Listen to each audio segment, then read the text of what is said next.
Hi, this is Raphael with the West Valley City Fire Department, reminding you to celebrate safely this 4th of July.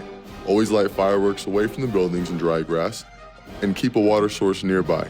Never let kids handle them because one spark can start a fire, cause serious injury. Remember, leave them out all night on the curb. Pretty high. Let's keep the fun booming, not the emergencies. Stay safe and happy Independence Day.